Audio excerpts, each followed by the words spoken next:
Okay, let's unpack this. Imagine a pristine 5-bedroom luxury home right in a really highly coveted school district. Right. We're talking almost like 3,700 square feet, built just a few years ago. The dream house, basically. Exactly. It's exactly what every prospective buyer in this area says they're looking for. So why has it been sitting completely empty for 49 days without a single person even, walking through the front door to take a look? Yeah, that is the million-dollar question, Mm. or, well, the $500,000 question. Right. And today we have a leaked memo of sorts. It's this highly specific strategic pricing update letter, and we're going to use it for our deep dive into our source material today to just try and solve this mystery. It really is a fascinating puzzle because, I mean, when you look at the physical attributes of the asset in this document, it makes zero sense that it's just sitting there. Not at all. But this letter was written on August 21st, 2026 by a real estate agent named Kara Conde, who's with C8RE and Luxury Presence. And it exposes exactly what happens when the invisible mechanics of the economy suddenly shift, like right underneath the seller's feet. Yeah, the letter is addressed to her clients who are, trying to sell this exact home. It's 6077 Dugan Drive in Whitestown, Indiana. Hmm. And so they listed it on July 4th at $569,000. And then a few weeks later, they knocked the price down to $559,900. Right. But now it's late August. It's day 49 on the market. And Conde explicitly notes in the letter that they have, quote, limited showing activity. To me, this house is like a shiny, barely used luxury car sitting on a lot with the doors unlocked, and nobody is even taking it for a test drive. That's a great way to visualize it. The foot traffic is just entirely evaporated, which is, it's terrifying for a seller who's relying on that liquidity. Yeah, but I don't fully understand the panic from the seller's perspective quite yet. Wait, it's a massive, relatively new 5-bedroom house in the Zionsville school district. Yes, which the document notes is a major draw for that area. Right, great schools. And the seller already dropped the price once by nearly 10 grand. So why the sudden panic at day 49? Like, what could have possibly changed in just a month and a half to make buyers completely ignore this place? Well, that is the exact mission of our deep dive today. We are going to use this single, meticulously detailed communication to understand the invisible forces that dictate whether an asset sells or, whether it sits and becomes financially toxic. Okay. Because what this agent is outlining, it isn't just a standard real estate update. It's a forensic breakdown of market dynamics, the psychology of a buyer, and the hidden costs that most people just completely ignore until they're trapped by them. Okay, so let's start with those invisible forces then, because reading through Conde's analysis, it hits you immediately that the problem isn't the house at all. No, not at all. Right. Nobody's complaining about the floor plan or the landscaping. The problem is what happened to the financial environment surrounding the house. Exactly.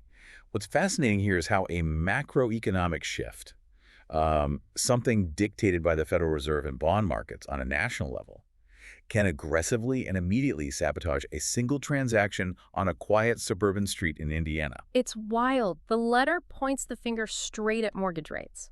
So when these sellers confidently put their home on the market in early July, the average 30-year fixed mortgage rate was hovering around 6.43 to 6.49%. Right in that pocket. But then you fast forward just 6 weeks to the date of this letter, and that average rate has crept up to 6.65%.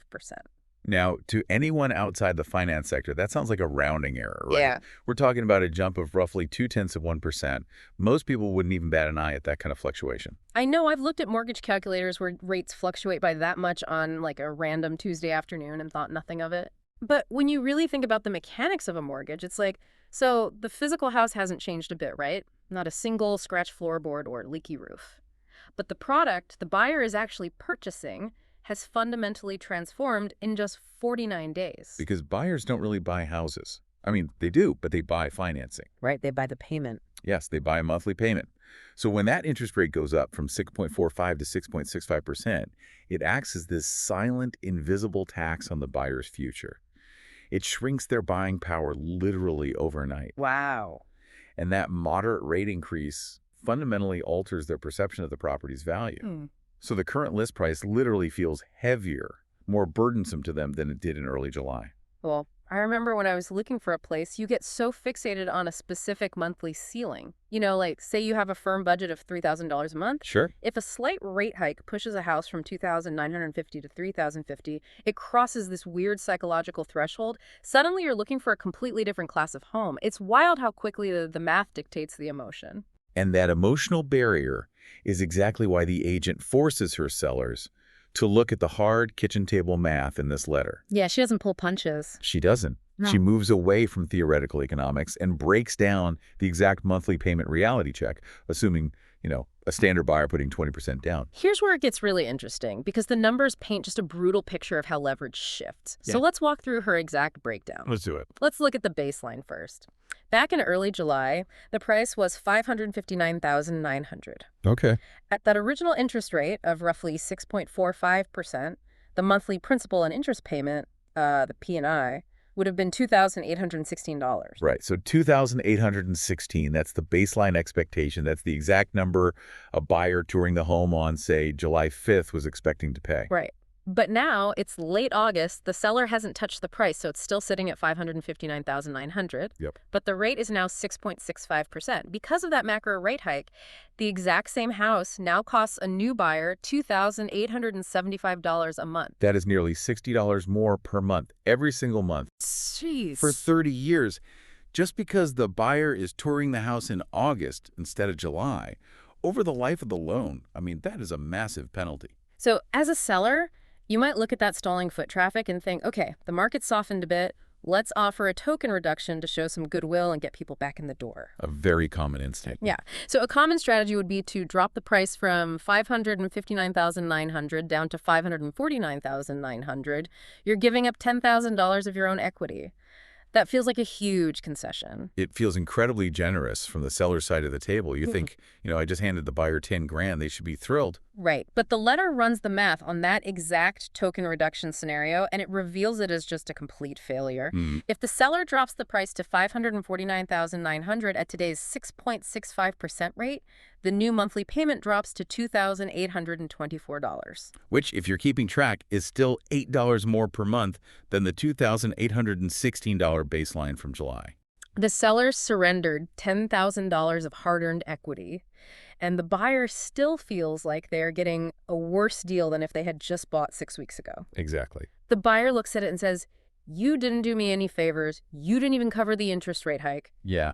That is such a fascinating psychological disconnect between what the seller thinks they're sacrificing and what the buyer is actually experiencing on their end. And this is exactly why token price drops fail.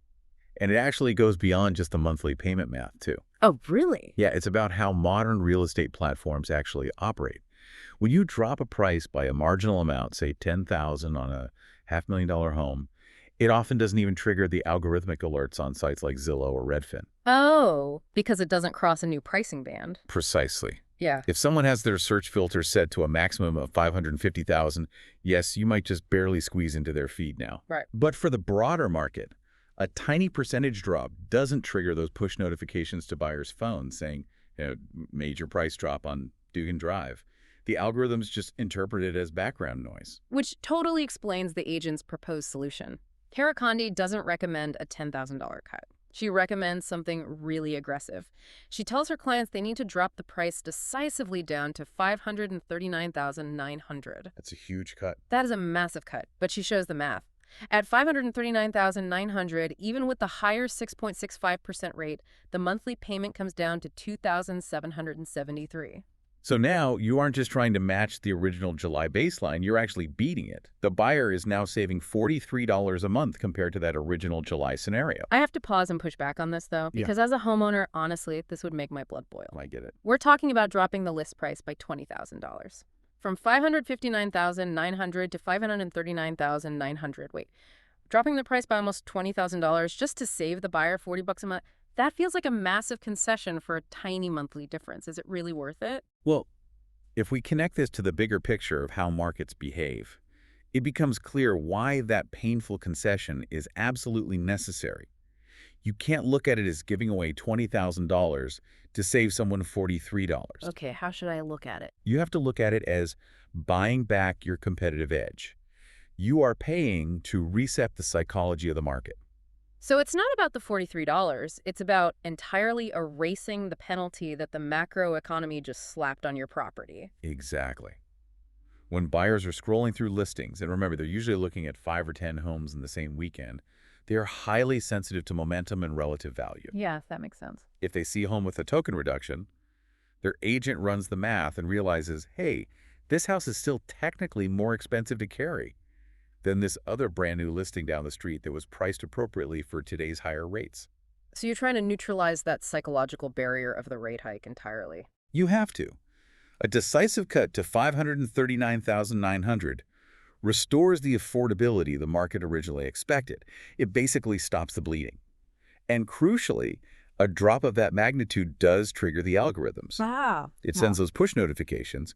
It aggressively puts the home back onto the radar of buyers who might have previously dismissed it. But let's play devil's advocate for a second. Let's say the seller digs their heels in. They say, absolutely not. My house has 5 bedrooms. It's in the Zionsville School District, and the appraisal from last year says it's worth $559,900.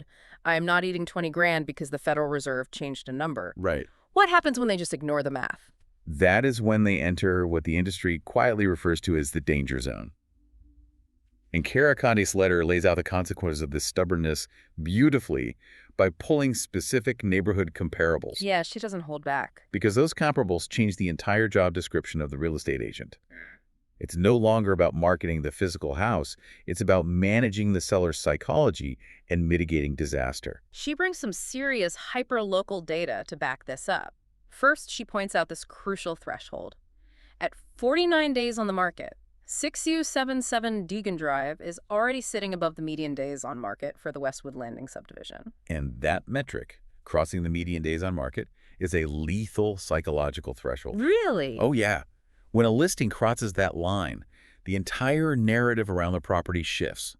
Buyers and other agents stop looking at the listing with excitement, and they start looking at it with suspicion. Right. They start asking, what's wrong with it? Exactly. Like, did it fail an inspection? Is the foundation cracked? Is there a weird smell in the basement they aren't telling us about? Precisely.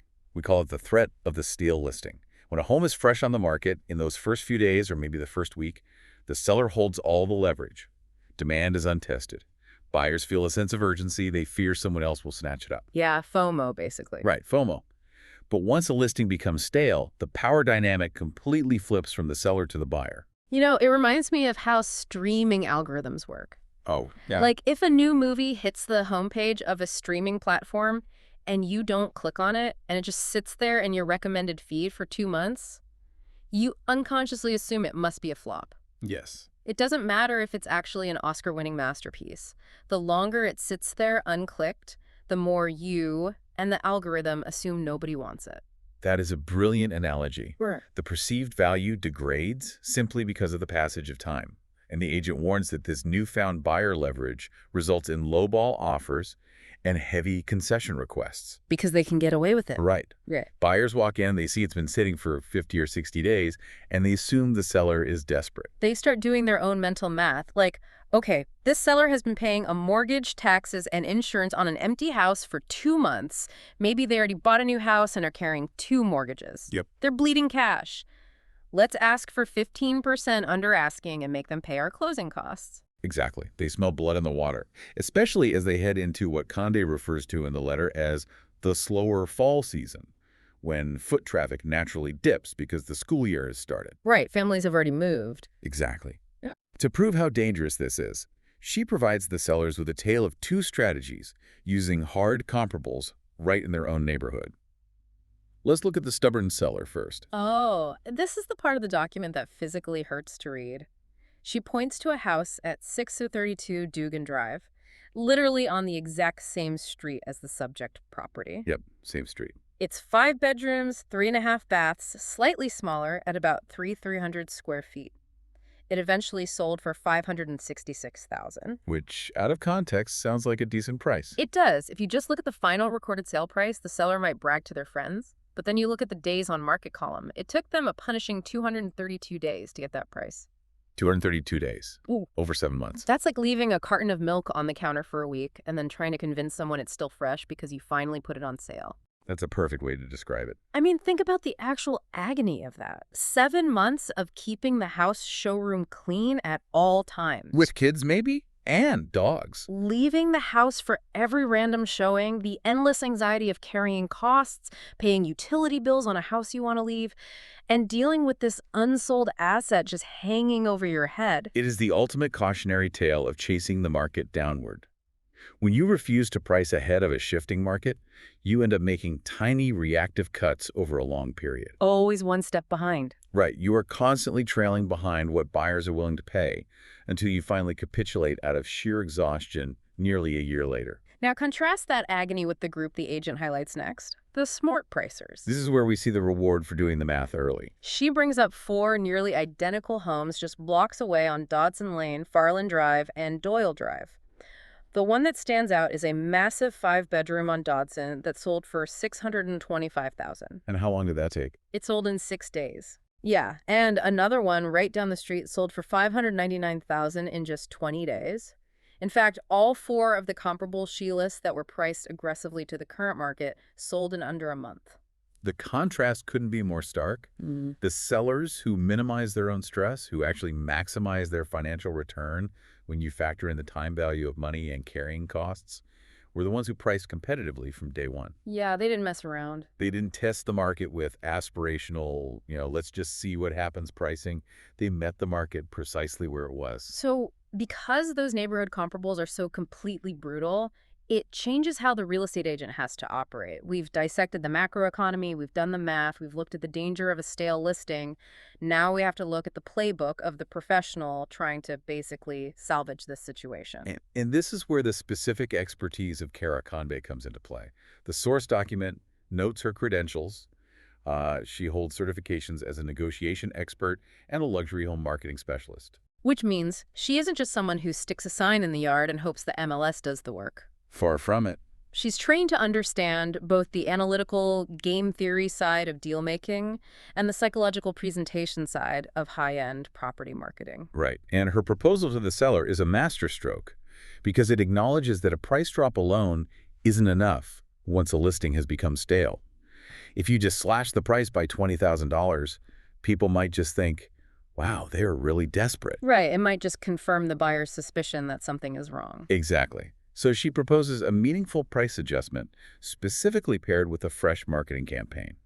She wants to generate new momentum while the listing is still, relatively speaking, salvageable at 49 days. She's trying to manufacture a second launch. Like, if I'm understanding this correctly, she wants to combine the aggressive price drop, the one that actually beats the interest rate hike, with brand new photos, new copy, and a new digital push. That's it. She wants to trick the market's algorithm and the buyer's psychology into viewing this not as a 49-day-old leftover, but as a brand new, highly attractive opportunity. That is precisely the strategy. It's about resetting the narrative.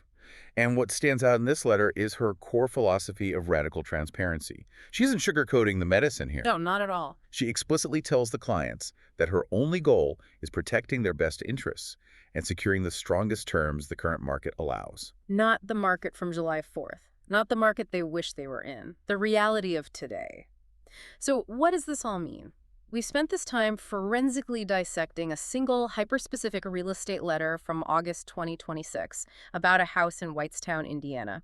But for our listener who might never set foot in Indiana, what is the universal takeaway from this deep dive?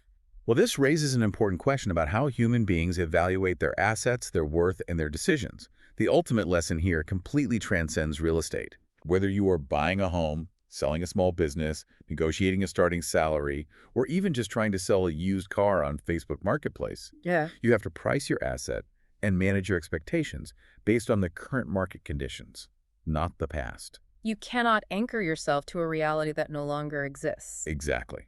The sellers of 6077 Dugan Drive were emotionally anchored to the July 4th interest rates. They felt entitled to that math. But the economic environment shifted, and their stubbornness to acknowledge that shift was actively destroying their assets' liquidity. Because holding out for yesterday's price just means you're going to pay for it with tomorrow's leverage. I think about this in terms of negotiating a No, salary. that's a great example. If the tech industry is booming and companies are throwing money around, you ask for a premium.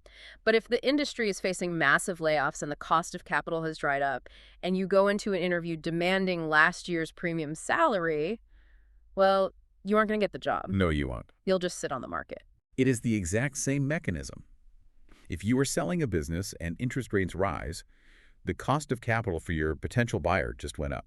Your business is theoretically worth less to them today than it was yesterday, even if your revenues and profits are identical.